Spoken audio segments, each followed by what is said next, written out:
markers are here. Hello, everyone.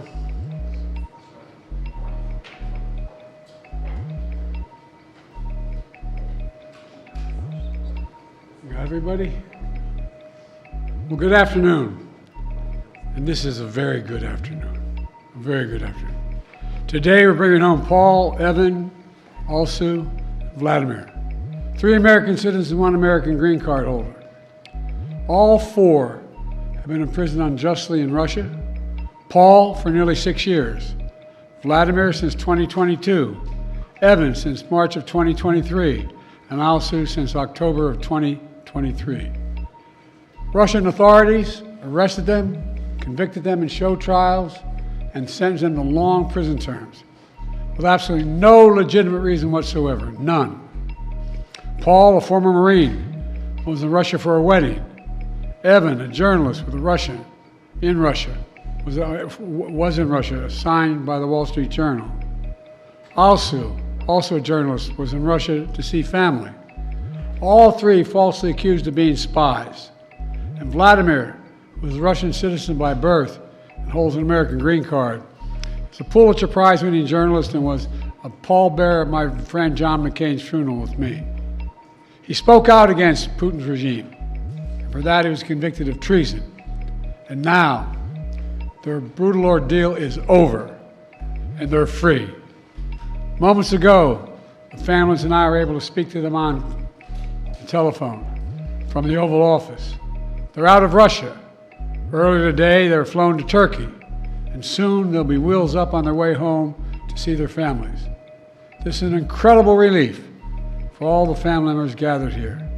It's a relief to the friends and colleagues all across the country who've been praying for this day for a long time. The deal that made this possible was a feat of diplomacy and friendship. Friendship. Multiple countries helped get this done. They joined the difficult, complex negotiations at my request.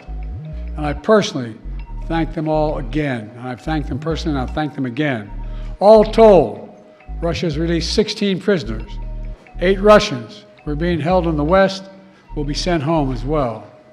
These 16 prisoners from Russia that Russia has released include 4 Americans, 5 Germans, 7 Russian citizens who are political prisoners in their own country.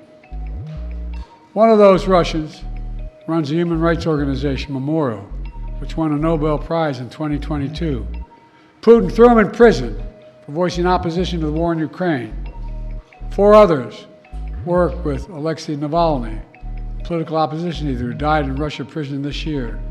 Now they can live safely abroad and continue their work of advocating for democracy if they so choose. This deal would not have been made possible without our allies. Germany, Poland, Slovenia, Norway, and Turkey, they all stepped up and they stood with us. They stood with us. And they made bold and brave decisions, released prisoners being held in their countries who are justifiably being held, and provided logistical support to get the Americans home. So for anyone who questions whether allies matter, they do. They matter. And today is a powerful example of why it's vital to have friends in this world. Friends you can trust, work with, and depend upon, especially on matters of great consequence and sensitivity like this. Our alliances make our people safer, and we begin to see that again today. Let me say this. It says a lot about the United States that we work relentlessly to free Americans who are unjustly held around the world. It also says a lot about us that this deal includes the release of Russian political prisoners. They stood up for democracy and human rights. Their own leaders threw them in prison. The United States helped secure their release as well. That's who we are in the United States.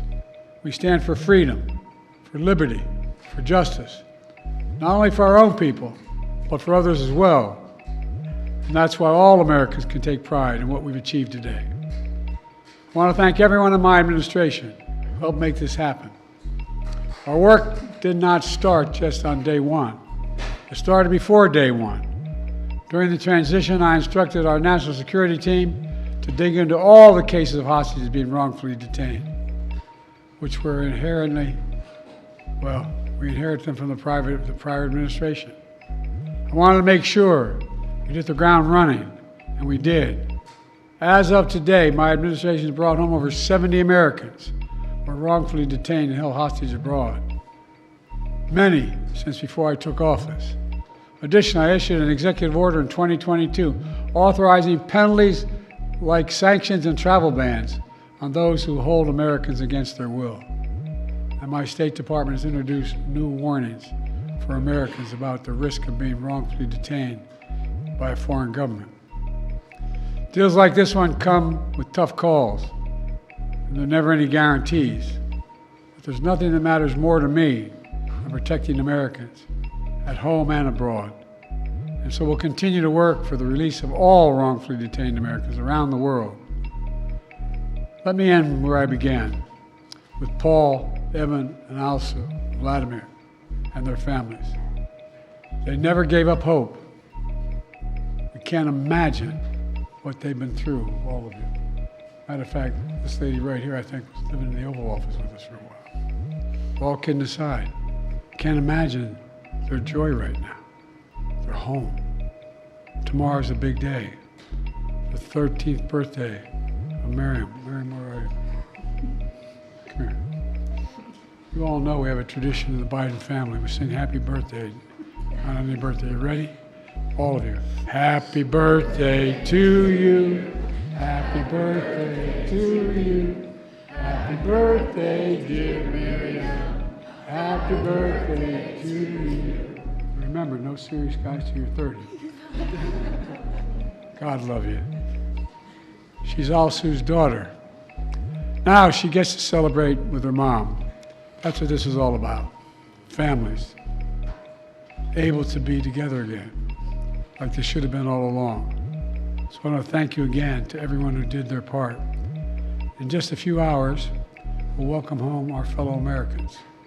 We're looking forward to that.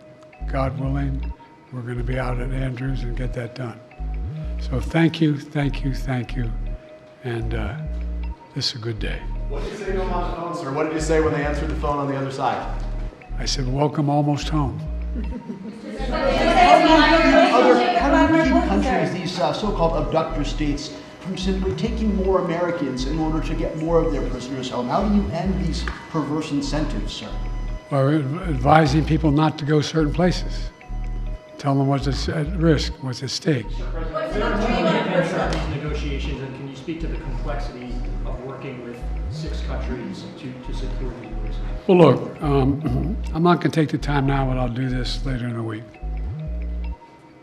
I particularly own a great sense of gratitude to the Chancellor. The demands they're making of me required me to get some significant concessions from Germany, which they originally concluded they could not do because of the person in question. But everybody stepped up. Poland stepped up, Slovenia stepped up, Turkey stepped up. And it matters to have relationships. It really does. These things matter. Pardon me? Could this improve relations with Russia? Is there any avenue for that after this prisoner exchange deal? As my sister might say, your lips to God's ears, man.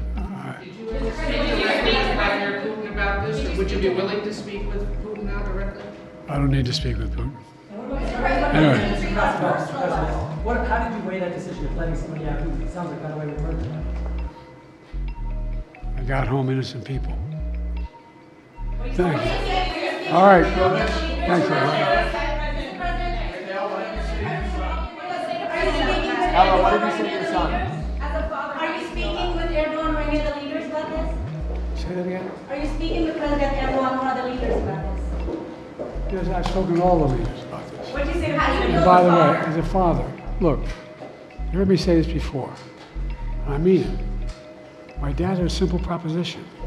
Family is the beginning, the middle, and the end. Blood of my blood, bone of my bone.